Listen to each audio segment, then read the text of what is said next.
On today's episode of Big Blend Radio, we are going to beautiful Tulare County in Central California, and we're going to find out what's happening this summer. And we're talking about super outdoor adventures. We're talking about festivals, shopping, dining, breweries.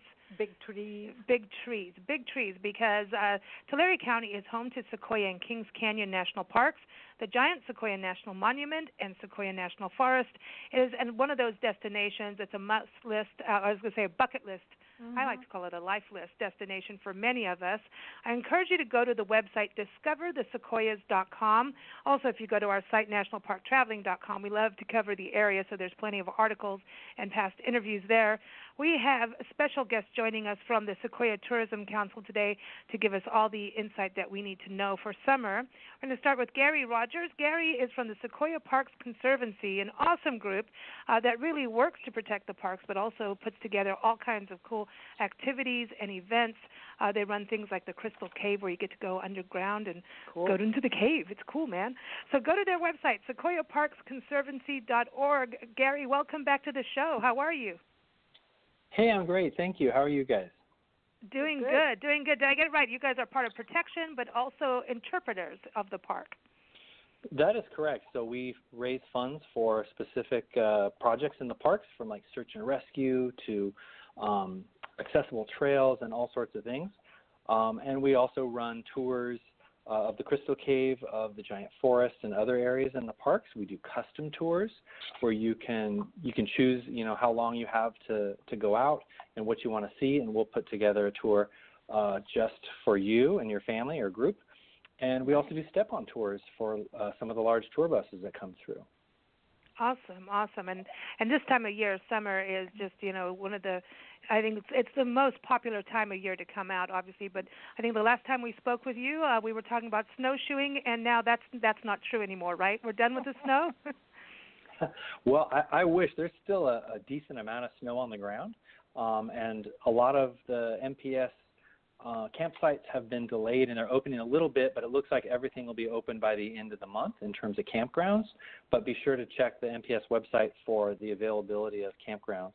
But we're starting up our programs. We've got the Crystal Cave tour opening March 24th, and that's 7 days a week. We just launched our it's an accessible tour for visitors who are deaf or hard of hearing. So we have a guided tour for deaf listeners, and then we have assisted listening devices for any visitor who would like that. And so we're really excited to launch that this year. Awesome.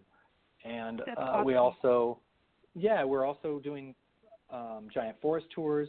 We have some astronomy programs that are really amazing. And I like that you used the term bucket list, and even a life list was even better because the parks, for those of us who have been here or spend a lot of time, it is truly, a life-changing event coming to these parks and seeing all the diversity that's here. And so really hope that your listeners can come out and help experience that too. And we would love to help them experience that if they'd like to check us out.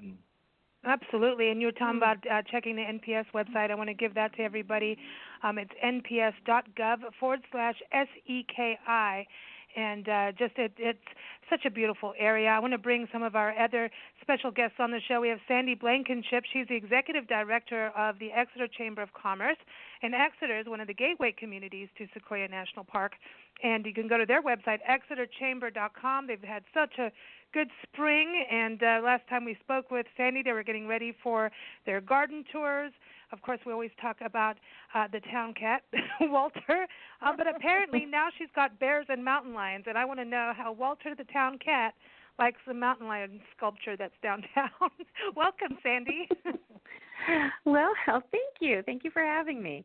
It's always good to have you back on the show here. So how did Walter take the mountain lion sculpture? Did he like it? Was it okay with him? Well, honestly, he hasn't seen it yet. We haven't taken him down there to visit, so we kind of figure what he doesn't know won't hurt him. But yeah, I think he'd be fine with it. He doesn't venture quite that far down the road. See, now you've got me addicted to the rocks, the Painted Rocks group. on Facebook. I'm in there, and Yes. I'm ready to come back up to, see Exeter and the Sequoia Country, Tulare County. And one of that has to be on the list. That's part of that wish list that we go play rocks. We saw a painted rock in we've seen painted rocks here in Yuma, Arizona, where we are today. We've seen some painted rocks in a park. It's actually this little sanctuary, desert botanical sanctuary in Tucson. Yeah. And Priscilla, our little sock monkey, found it. And I was like, how did they get here from Exeter? Yeah, somebody from Exeter is here. Well, they have taken Exeter rocks other places.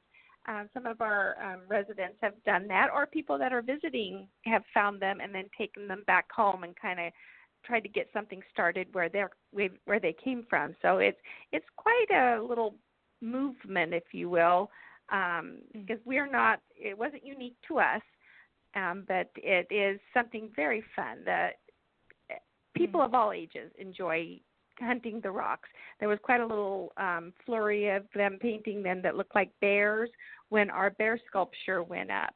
And so a couple of the ladies that are responsible pretty much for getting this started here, they paint beautifully, and they were painting, bear rocks. They were encouraging other people to paint bear rocks and hide them around town. So it's fun. It's a fun activity to do. There's always art going on in Exeter, whether it's the murals or the sculptures. I like the new sculptures. But it actually works, because the first thing we thought when we saw this beautiful little rock painted with flowers and sky blue, we're like, oh, someone from Exeter is here.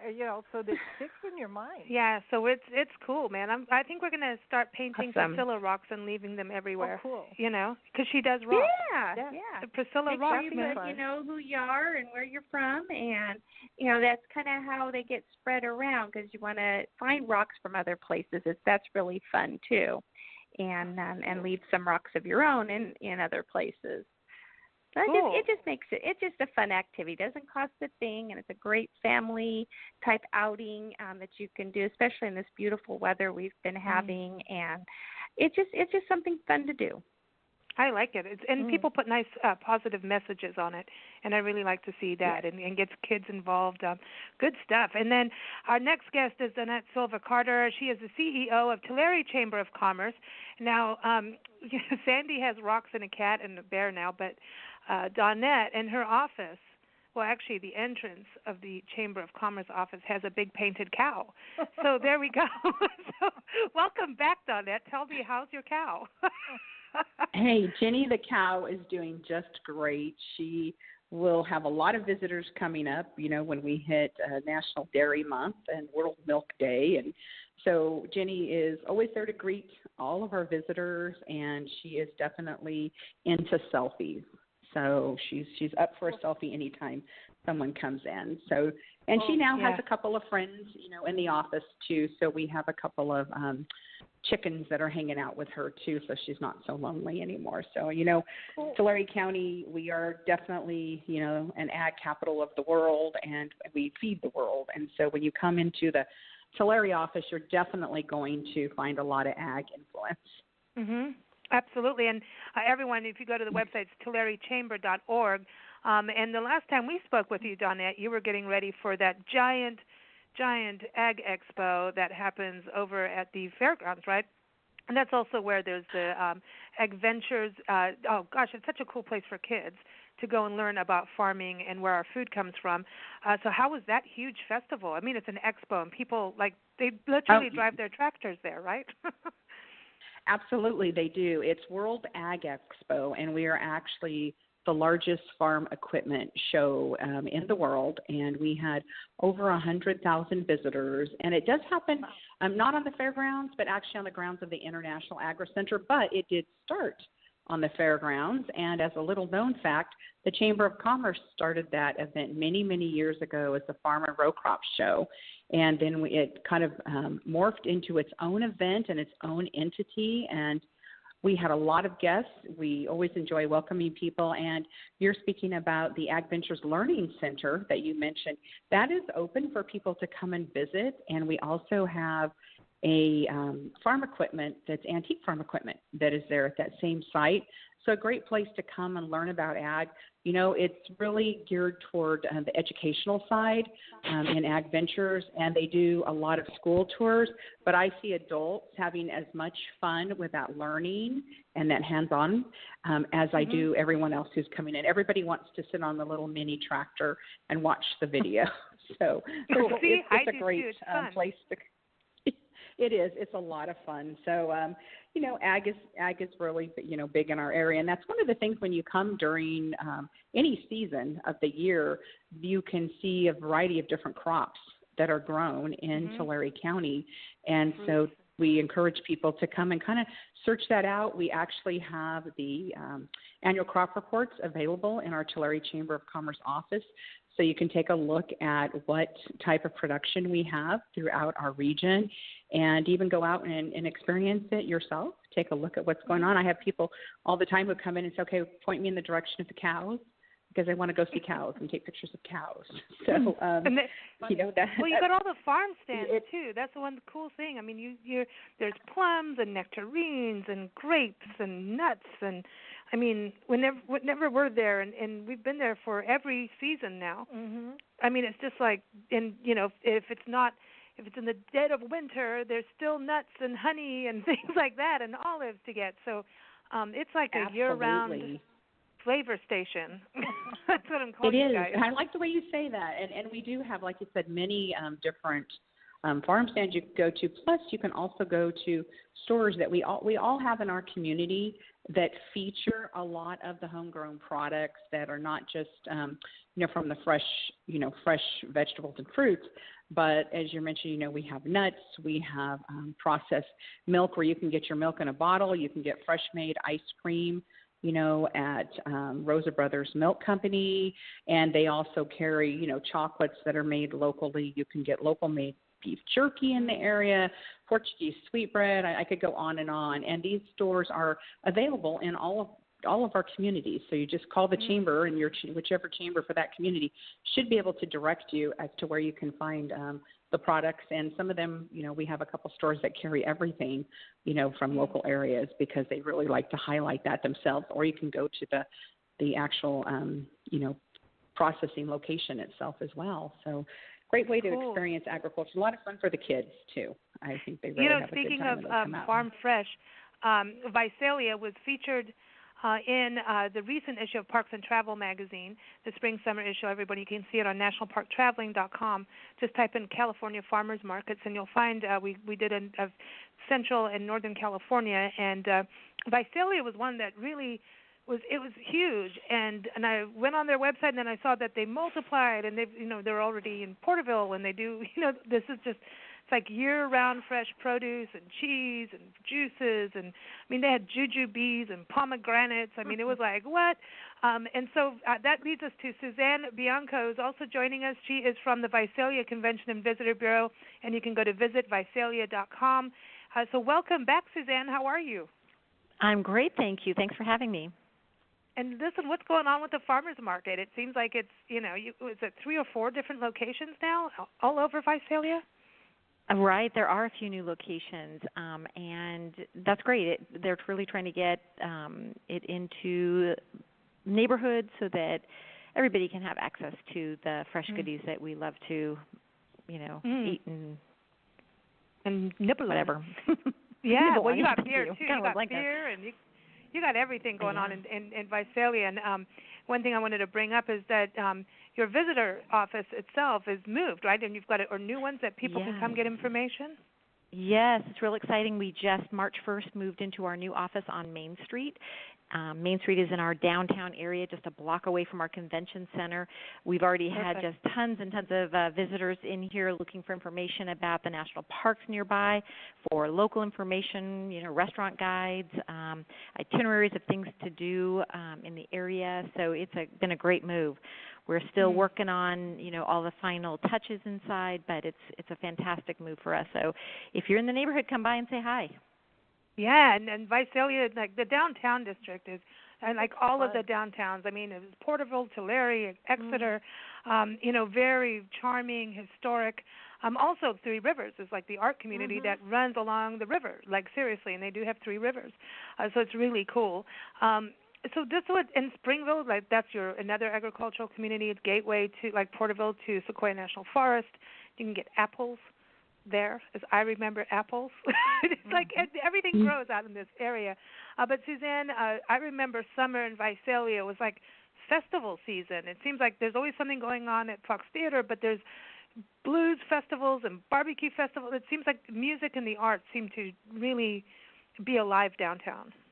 Yeah, it really is. In June, Dwight Yoakam, big act, will be here at our local Fox Theater, the Boots, Brews, and Bacon Festival. So that's exactly what it sounds like. Bacon. Beer and bacon. Bacon goes with everything. So bacon, that'll be happening. Nancy's like, all right, let's go now. Suddenly I'm standing up. Yeah, right. I want my bacon. Oh, man. So that's a lot of fun. A lot of good stuff happening downtown. Gary, I wanted to touch on this with the parks. This seems to be such a time of family, and that's something that Tulare County we noticed was it's just such a family-friendly destination. Do you do any special programs for families when they come up? Do you help, or do you have, specific guided hikes and activities that are good for families of all ages? Yeah, I hate to sound like I'm over promoting these, but I think all of our tours are family friendly, and we get a lot of families signing up for our forest hikes, our astronomy programs, and our cave tours as well. Most of the hikes we offer on the reoccurring regular basis, they're low impact, easy to moderate hikes, so they're kind of friendly for everyone. And then we do the custom trips where we can take you for a backpacking trip if you're interested, going overnight somewhere, and do something a little bit longer for people with a little more experience. Oh, that's cool. And then what about the waterfalls this year? Because from what we were watching on the news and things, it's like you guys got a major snowpack. It looked like whitewater rafting season was, there. In a big way, so I was thinking that the waterfalls, like Topeka Falls, that area, and all the meadows must be just like yay, yippee-yay for this summer. Yeah, we've got the rivers are fast and the waterfalls are really wonderful this year. I forgot to mention that Cedar Grove opened recently, so you can drive all the way back on the 180 until the road ends, and there's some spectacular waterfalls back there. Mist Falls, notably, is really wonderful. And most of those falls are pretty easily accessible through trails, and so it's a great time to come out. Cedar Grove, I heard there is no snow there right now, and so that's a nice option. If you've never been back there, it is truly world-class canyons all the way in. That's Kings Canyon section river. by Zumwalt Meadow, right? Zumwalt? Yes, that is correct. So that's the 180 east, and it's spectacular. It's like Yosemite in there to me when you go down in there with all the canyons and it really is. It really is, yes. It's beautiful, beautiful. And then I know that my favorite place is Crescent Meadow. I have a thing about it. I don't know what it is, but I could live there. I'd like to go live in that log. Is it Tharp's Log? Tharp's Log, yeah. I'd go stay in there. You and John Muir, I think he called it the gem of the Sierra. So he was also very taken to Crescent Meadow. And the other part is, and the park also, junior ranger books. Go for it. Get the kids out and doing the junior ranger program. That's a main part of it. Kids get to learn. I remember that was the first one that Priscilla, our sock monkey, did. She's got a blog now, and she blogged about her experience back then when Dana Dirks was a park ranger there, and she, how some park rangers go hopping around parks, different ones. And she taught Priscilla, our sock monkey, travel mascot, about being a junior ranger, and taught her how to pick up trash. So if you learn about the park and the geology, and that these are the giant trees of the world, by volume, everyone. But she also learned how to protect the park. That's one of the things I loved about the junior ranger program, was just teaching kids to protect. Yeah, the junior ranger program. I'm glad you brought that up. It's a great program run by NPS, and it really does kind of introduce kids to nature and how to take care of it. And even though it's a junior ranger, there are no age limits. I think last season we certified an 80-year-old junior ranger, so anyone can come out and participate in that. See, even Sock Monkey's got certified. She's been certified all over. So that's a good thing. And the other part I wanted to touch on in the parks is parks are not just for daylight. And at night you will see all kinds of different animals. And at night to see the stars is something unique for many of us. If you live in a city, oftentimes you may see stars in the sky, but there is like a night and day difference, man. I'm serious about getting out in nature without all the sky pollution and to be able to really see that magic night sky. And I was looking at, I know every year you have the Dark Sky Festival in summer, and this is really neat because it's not just, everybody looking at the sky, but you have astronomers and actual programs teaching us about what we're looking at. Yeah, and I'm glad you mentioned that too. The parks are very close to receiving their Dark Sky certification, which is there's an organization which certifies that. You have to have a certain level of low light use, and we'll be working towards that. And we're very close to getting that. And one of the things we do to promote the importance of dark skies is the Dark Sky Festival, which this year is the weekend of the 23rd, 24th, and 25th. Please check our website for the actual dates and program details, as those will be fully available soon. But it's a festival that we hold here. We have educational programs during the day. We have some solar viewing. There's music. There's activities for kids. There are movie premieres, and then at night, of course, some of the best star watching around. This is our 6th annual where we're doing this, and it's one of the hallmarks of our programming that we do. And you'd be surprised at how many people have never seen the Milky Way or have rarely seen it, and definitely not in the detail that you can see it up in the parks. Do people go to learn how to photograph at night? Because, when I belong to about every park group there is in the world, and here comes all these people with these really cool night sky astrophotography, and I'm like, and we've interviewed some of the, famous, astrophotographers like Stan Honda the other day, and I'm like, dude, how do you do that, man? I'm so jealous, and he was explaining it, but I want to be in person, understanding that science stuff, because I need help on that part of photography, and it's that's what I would really want to go. Do you see more and more people, especially because their phones can even do it now? I mean, there's, technology and cameras has just changed so much that we can all do that, Yeah, we're seeing a greater interest in that, and we always we try to get a few astrophotographers into the festival each year. And I believe in the past we've had some workshops on how to take night sky photography, how to do that, and we're hoping to have some more this year, but we'll definitely have some work on exhibit for people to look at, and hopefully some workshops too. Awesome. Sandy, I want to come back to you because it's really exciting about the sculpture, both of them, and because this is something new for Exeter, because you have it's over 30 murals now, right, in Exeter? We do, yes. Yeah. Wow. That's a lot. And it's such a charming town. I mean, it is one of America's most prettiest painted towns. And so you had the unveiling, and how's that going now? Are people like, ooh, you got something new and different to look at? Yes. I mean, a lot of times people are like, well, why do you have a bear and a mountain lion? I'm like, well, because they're in our backyard. We have them very, very nearby. We may not see them from where we are, but they're there. And it's just that we appreciate so much the wilderness we have just a little ways off from us, that we wanted to show what they might see in those areas, and hopefully they won't come too close to them. But these they can get up close and personal with. We've also had a few people dress the bear they had one dressed him up with a Hawaiian shirt and a hat, and so we'll see how that goes.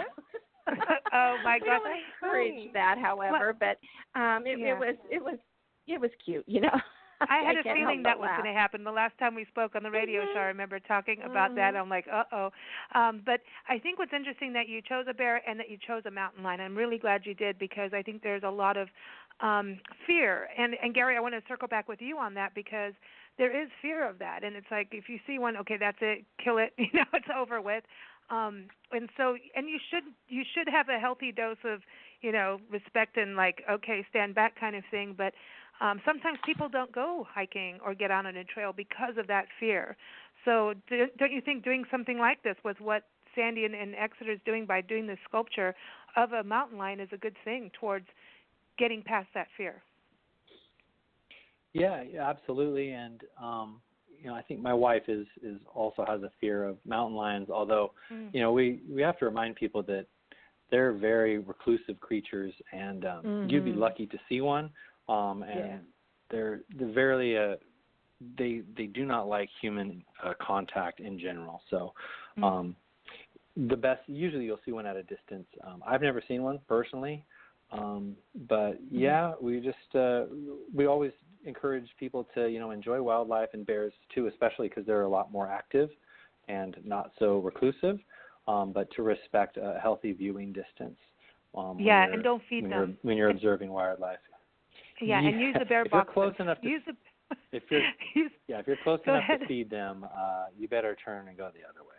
Yeah, you're too close if you can feed them. Exactly. And, animals really have a great sense of smell, so it's really good to stick to picnic grounds and maybe don't walk around with a peanut butter and jelly sandwich eating it while you're hiking because we'll just eat it. But because the animals do come when they smell food. Yeah, you just got to be aware. So it's kind of like, just to be a little bit aware and sensitive to where you are. Isn't it really? You don't want to leave food in your car. No. That's the thing, right, Gary? It's you can take it with you, but because you do have to eat on the trail, Yeah. So you should never leave anything that smells actually in your car. A lot of things smell like food to a bear, including, like perfume and non-food items. Anything with a scent, a bear could think is food. So we always encourage people to use the bear boxes, lock it up, and don't leave it in your car. Oh, true. Suzanne, I wanted to ask, in Visalia, do you still have walking tours, like a map where people can do the historic walking tours? Because you have so many historic buildings. We do, and in fact, a new building was recently discovered when they were doing some renovations. So we're also reworking our historic walking tour to broaden it a little bit more and explore a little bit further into downtown. So it's definitely a very popular item when we have visitors here in our office. They really want to go or they can download it off of our website, of course. But we do have copies here in our office. That's awesome because I remember even like having the little horse thingies where you tie your horse up. On there. Oh, yeah, the horse rings. Mm-hmm. Yeah, aren't you the oldest city between Stockton and L.A.? The oldest city? Yes, between French Camp. Technically, it's French Camp and Los Angeles. Yes, we are. And there are a lot of interesting little facets about the town that reflect back on our history. Like you said, the horse rings that are still in the original granite curbing that you can see. That's where they rode into town and tied their horse up. So those are kind of fun to look for. Like I said, this new building that was uncovered when they were doing renovations, they pulled off the facade and found the original marker. It was called a Centennial Building. It was built in 1876, which is pretty exciting. Wow. And more excitingly, we have a building that was an Art Deco building that was one of our county buildings, sort of has been sitting in a little bit of disrepair recently. A group has purchased it, and they are converting it to a boutique hotel. We're really excited about it right here in downtown. It's a gorgeous Art Deco building, and they're really highlighting some of the original features of the building. But it's great that they didn't tear it down and put something, sort of nondescript up, but they're really taking the time to go through the building, renovate it. It's going to have a beautiful rooftop bar with views of the Sierra Mountains, so it'll be just a really spectacular. Nice. You said rooftop bar. Mm-hmm. Yes, I know. Oh man, the last I've already time made my reservations. I want to put mine in. Terry Allman took us up, and I think it was called the Palace Hotel. I'm thinking the Palace Grand Hotel. That. Mm-hmm. Okay, the Palace Hotel. Yes. Now what's happened? Because we went in there, and I still have all this footage, and it was one of the coolest behind-the-scene tours ever because there were all these little things to look at about what was going on back in the day. And is that open yet, or? It was, it's not open to the public. The original building is there, and the hotel was on the second floor originally. Mm-hmm. The hotel closed down, 80-ish or so years ago. maybe a little bit more than that. And it is still, when you were up there, it probably still had the front desk and all of the room layout is the same. Yeah. We had an event there celebrating the Mather Mountain Party. That was a group. Stephen Mather was the first. Gary's on the line, so he can correct my, make sure that I'm telling you the exact details. But Stephen Mather was the first director of the National Park Service, and before they created the National Park Service in 1916, I guess, they went on a trek through the Sierra, and they gathered at the Palace Hotel here in Visalia, a group of influential people, and they gathered here before embarking on that trip through the Sierra to point out that all of the national parks that were not under one stewardship, they were under the management of a bunch of different organizations, were falling into a bit of disrepair. So he was trying to highlight that as a need to create the National Park Service. So they were successful for that, and actually Stephen Mather was in Visalia a year later when he got word that the National Park Service had been created. So a lot of history there. It's a great building, but not quite ready for visitors on the second floor yet. But the ground floor is all, is actually our office is right next door to the Palace Hotel, but the ground floor is retail space here in Visalia. But it's a great building. It is, and that story is amazing too because it ties back to you having your backyard is one of the very first national parks in the country, and if that's so, that means in the world, because our National Park Service was the very first in the world. So it was a grant, it was under General Grant, but now it's Kings Canyon. So Gary, are we right on our history? We're trying.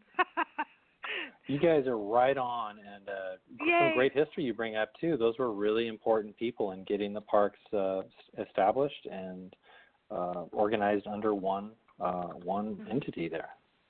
And then, well, it was kind of amazing to me. I'm sorry, I was going to jump in real quick. I was going to say that it was kind of interesting that Sequoia was designated as a national park in 1890. I believe, and to think that there was a gentleman here in Visalia, a newspaperman, who did a publicity campaign to try and get Sequoia designated as a national park to protect those trees that are up there from the logging that was starting to occur. So to me, it was pretty amazing that in the 1800s, the little town of Visalia, however many miles away, 2,000 miles away from Washington, D.C., was able to, make some change in the world and get help to get the park designated. So it's true, and expanded. I mean, then Susan Priscilla Thew, that went around, that photographer lady. I mean, she got on her horse and just galloped around the countryside, and got it expanded through her photography and influenced Ansel Adams to do the same for other parks. So I think that the history that you have in the actual National Park Service is huge, and then you've got the nation's Christmas tree with the Grant tree. And that's the that's the only living shrine we have for the armed forces in the country. So much history there. I want to go into, I know there's a lot always happening in Tulare County, so I'll give you all the websites again, but I want to give you the main website, everyone, discoverthesequoias.com, that will link you to the parks, to the forest. It will link you to all the different communities so you can plan your adventure. And we also have digital guides on there, so a lot of good stuff there. But Donnette, summer weekend, I wanted to touch base with each of you about, your ultimate summer weekend when none of you have to work, because, we're the gods of giving people time off, and it's totally paid for. So there it is. So Donnette, what are you going to do on your summer weekend in Tulare County? Because I have this funny feeling it's going to start with starting with S. Shopping. You mean shopping? Yeah. We have a lot of great boutique shopping throughout our county and in Tulare. And then Tulare, of course, we have the Tulare Outlets, which is a great place to go. And once you've kind of exhausted yourself, you can go into Galaxy Theater, where they have reclining theater chairs. You can even visit. They have a bar there at the theater. They have the snacks and everything. You go and relax at the very end of your day of shopping and experiencing. And we have a lot of eateries, of course, within our area. And there's something new in Tulare, which I haven't done yet. It's very new. It's an escape room. So that's something I'd probably like to try out. That's wild. And I've heard some great things. You can also go in there just to do some virtual reality. kinds of activities, but they also have an escape room, and that's in our downtown. We have a lot of reinvigoration of our downtown area with things happening, so a lot of fun to have. So I would probably look at a variety of activities, and if I have my granddaughters, I'm probably going to take them to the water slides at Time Out in Tulare also. So just a lot of different things. You guys are really growing. Yeah, there's a lot of cool. stuff And then you got happening. the museum. One thing.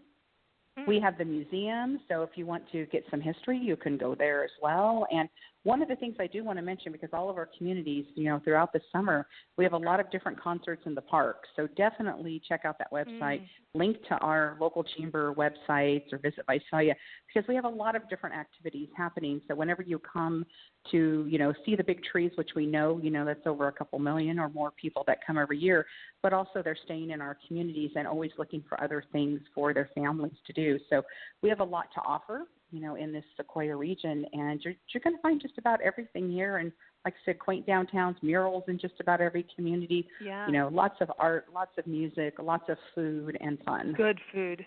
And breweries. Good. I want to take Priscilla to the escape room. I know the escape room thing is really popular, man. It's like you have to figure out how to get out. So I'm into trying that. When you come and visit us, we're definitely going to take you there, so you can experience We can't wait. that.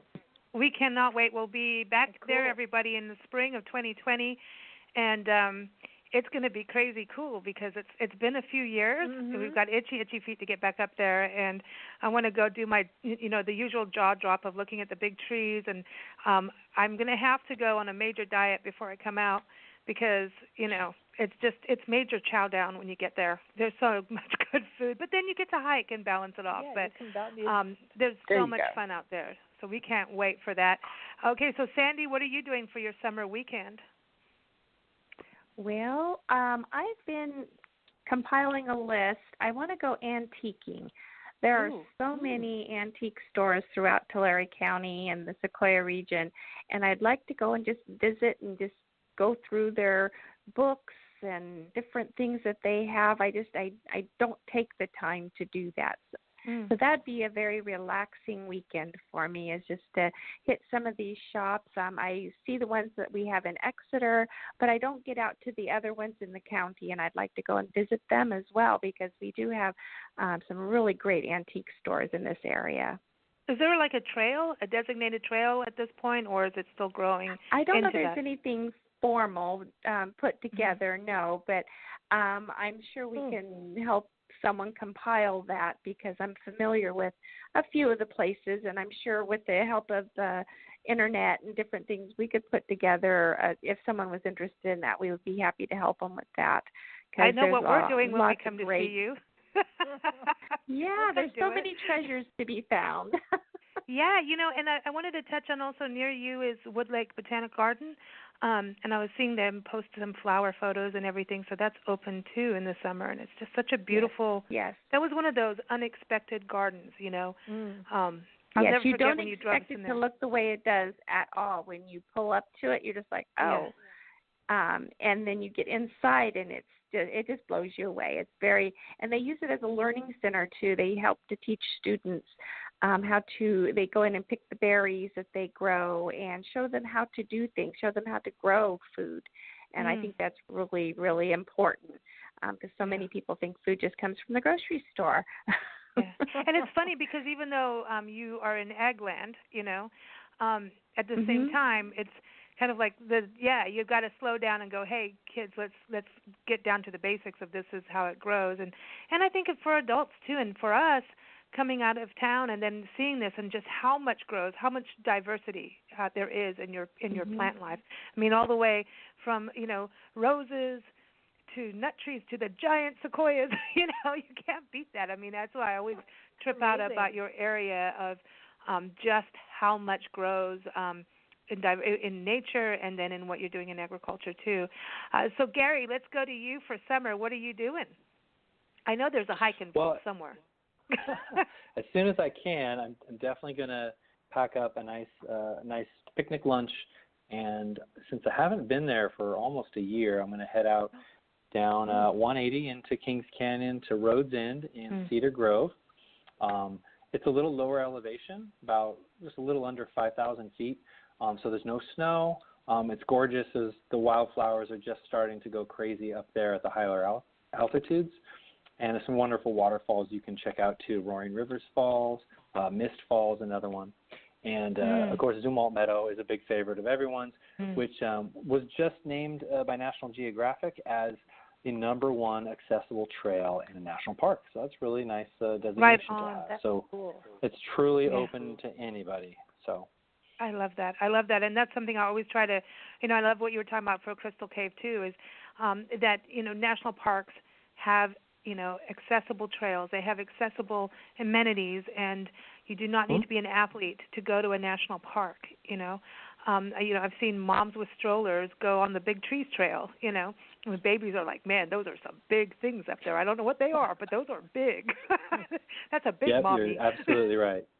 Absolutely right. So that's awesome. And the waterfalls are so exciting. The tree's big enough for dinosaurs to roam through. I know. And then there's that little bridge. I love the little bridge that you go across. Like when you start the trail in Zumwalt Meadow, it's just that little wooden swinging bridge thingy. That is super cool. Suzanne, what is your summer weekend? Are you going downtown? What's happening? You going to go to a party, a festival? I know there's a lot to do. It sort of struck me as you guys were all talking about what things you would do around the county. It just sort of struck me how important gateway communities are to areas around national parks. And for anybody planning a national park trip, I would encourage them to look at the gateway communities that are around those parks to extend your stay and find lots of interesting things to see and do as part of your trip. This summer, my daughter is coming back from college. She loves going up to the park, so I'm sure she'll be going up there a lot. I am recovering from a broken leg, so hiking is not in my future, but I might just go around to all these communities and try a different restaurant in each one of them, because I think there's a lot of great restaurants around our community, our county. Absolutely. And that's the thing. To me, that's why we do our Love Your Parks tour is you love your parks, but you need to have that balance between the community and the park. And as a destination, when you travel somewhere, the park gives you the towns themselves give you an insight to some of the history of what happens in the parks, because the parks always connect. They have people involved. We were talking about Tharp's log. That his little cabin that's in a big tree log. Such a cool but idea. that is part of the people history of Tulare County, as him being a wrangler and having all this cattle and grazing them up there in the summer. And then you understand the communities, and it's like, how did these people go and live in the parks back in the day? Also the Native American people. So it's all connected back and forth. You can't do one without the other and get a full scope. You really can't. And I love it because you guys have all kinds of events. And community events, I know, Donnette, we've always said that every year, go to the pancake breakfast and then get to meet the locals. You'll find out more to do that way than ever. So thank you all for joining us. It's always such a pleasure having you on the show. Thank you Thanks so for much having for having us. Hey, I know you guys should do that in, harmony again. That's pretty perfect. Cool. That was awesome. It's a new song. It's the Sequoia Choir. Everyone, again, we were talking about the Sequoia Parks Conservancy. The website is sequoiaparksconservancy.org. You're going to go to Exeter and see the prettiest painted town, one of the prettiest painted towns in America. Go to exeterchamber.com. If you want to get your ag on and learn about America's dairy capital, I'm going to call you a dairy capital. Can I do that? Am I allowed to, Donnette? We'll I think take I can. that. Yes, okay. We'll take that. Okay, TulareChamber.org. And then Visalia, historic downtown Visalia. Visit Visalia.com, and all of them will give you all kinds of good information. Of course, go to discoverthesequoias.com. But here it is. We've got a beautiful song to play for you all. It's called Mori, and it is the forest song, since you guys are all part of the giant sequoias. So it's by the band Yagull. You can go to Yagull.com. That's Yagull, Yagull.com. It's from their latest album, Yuna. So here it is, Mori, the forest song. Take care, everybody.